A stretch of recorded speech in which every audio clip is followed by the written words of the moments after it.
अब आप देश के किसी भी कोने में बैठकर देश के किसी भी मशहूर मंदिर में अपने नाम से पूजा करा सकते हैं, वहां के दर्शन कर सकते हैं, आरती देख सकते हैं और मंदिर में दान के साथ ही मंदिर के बाहर बैठे गरीबों को भी ऑनलाइन दान दे सकते हैं। यकीनन सुनने में थोड़ा अजीब लग रहा होगा, लेकिन ये हकीकत है। लखनऊ के आचार्य देव ने यह कमाल कर दिखाया है। उन्होंने एक मोबाइल ऐप बनाई है जिसका नाम वर्चुअल एस्ट्रोलॉजी एंड मंदिर ऐप है। इस मोबाइल ऐप के जरिए आप घर बैठे ज्योतिष से अपनी कुंडली के बारे में सब कुछ जान सकते हैं। इसके साथ ही ऋण मुक्त पूजा, काल सर्प दोष, बाल गोपाल संतान प्राप्ति, शनि शिग्नापुर में अपने नाम से अभिषेक, पितृदोष, शांति पूजा, काशी के मंदिर में पूजा पाठ के साथ ही नेपाल के पशुपतिनाथ में भी पूजा करा सकते हैं और दर्शन कर सकते हैं और अपनी इस पूजा को लाइव होता हुआ भी देख सकते हैं। सभी पुजारी के साथ मंत्रों का उच्चारण भी कर सकते हैं। यह सब कुछ संभव किया है लखनऊ के रहने वाले आचार्य देव ने। ये बात है, जब कोविड चल रहा था तो मैंने देखा कि जो हमारे ब्राह्मण बंधु हैं जो मंदिर में काम कर रहे हैं एज ए पुजारी, तो सब कुछ देखने वाला है लेकिन उनको देखने वाला नहीं, क्योंकि जब तक वहाँ विजिटर नहीं जाता है मंदिर में दर्शन करने, भक्त नहीं जाता, तब तक उनकी कोई आमदनी नहीं हो सकती है। इसको ध्यान में रखते हुए हमने वामा का एक तरीके से गठन किया। वामा का फुल फॉर्म है वर्चुअल एस्ट्रोलॉजी मंदिर और ऐप। तो हम जैसे ज्योतिष के छात्र हैं, ज्योतिष में हमने रिसर्च किया, ज्योतिष में पढ़ाई किया, ज्योतिष में ही जिया है जीवन में। तो ज्योतिष एक अलग पार्ट है, पूजा पाठ एक अलग पार्ट है। हमने दोनों को मिक्स किया है एक्चुअली, कि पहले आप ग्रहों को जानिए कि कौन सा ग्रह आपकी ज़िंदगी में व्यवधान उत्पन्न कर रहा है, फिर उसका उपाय क्या हो सकता है। और उपाय करने का 2-3 तरीका होता है। एक तो मान्यता होती है बड़े मंदिरों की।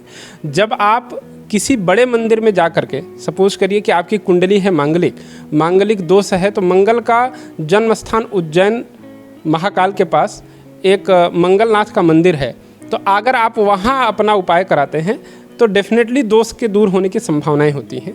तो हम उसको ध्यान में रखते हुए हमारे माइंड में आया कि जितने भारत के मंदिर हैं, क्यों न पूजा पाठ वहाँ पे कराया जाए। उन मंदिरों से बात करके, उन मंदिरों से मैंने समझा, फिर उनके साथ एग्रीमेंट एक साइन किया और फिर उसके बाद भक्तों की पूजा लाइव जो हमारे ऐप पर वो उस मंदिर में देख सकते हैं कि जैसे मंगलनाथ टेम्पल में पूजा हो रही है या काशी के बड़े बड़े मंदिर हैं, मंगला गौरी हुआ, वहाँ पे पूजा करा सकते हैं। तो ऐसे हर उपाय के लिए अलग अलग सिद्ध स्थान बनाए गए। शास्त्रों में लिखा गया कि भाई इनका उपाय अगर यहाँ पे होगा तो जल्दी आदमी को रिलीफ होगा। तो इसको ध्यान में रखते हुए हमने ये नींव डाली और फिर हमने वामा का गठन किया और वामा ऐप बनाया। हम लोग 3 को फाउंडर हैं। एक मैं हूँ आचार्य देव, एक मनु जैन है और एक हिमांशु सेमवाल है। ये तीनों लोग मिल करके इसको बनाया।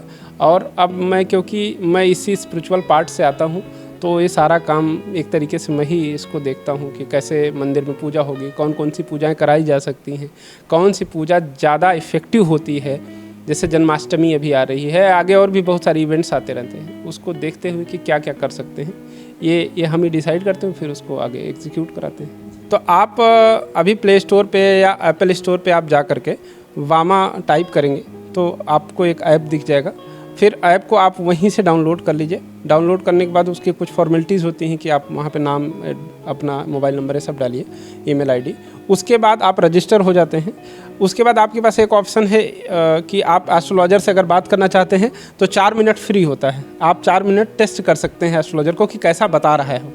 उसके बाद आप रिचार्ज करिए, उसके बाद एस्ट्रोलॉजर से बात कर लीजिए। फिर दूसरा पहलू होता है कि उसमें आप वर्चुअल मंदिर से कैसे कनेक्ट हो सकते हैं, कि आप पूजा कराना चाहते हैं, पाठ कराना चाहते हैं, जप कराना चाहते हैं, दान करना चाहते हैं, गौ सेवा करना चाहते हैं। इतनी सारी चीज़ें जो आप मंदिर में फिजिकली जाके करते हैं, इवन जो बाहर बैठ कर के लेते हैं, जो आप गरीबों को दान करते हैं, पैसे जो देते हैं, ऐसी भी व्यवस्था अगर आप चाहते हो तो वो भी हमारे ऐप पे है कि आप वहाँ जा कर के उन लोगों को भी दान कर सकते हो। जो सब कुछ लाइव दिखता है, कोई ऐसा नहीं कि हमने पैसा ले लिया और वो किया। वहाँ फिर जाइए, आप पेमेंट करिए, पेमेंट करने के बाद आपको एक कन्फर्मेशन मैसेज आता है। मैसेज के बाद फिर पूजा शेड्यूल हो जाएगी और उस दिन आपको एक फ़ोन आ जाएगा कि आज आपकी पूजा है, आप रेडी रहिएगा, नहा धो करके, जो उसकी विधि है उसके तहत हम बता देते हैं और फिर भक्त वहाँ पर आ जाता है और फिर पूजा करता है, देखता है।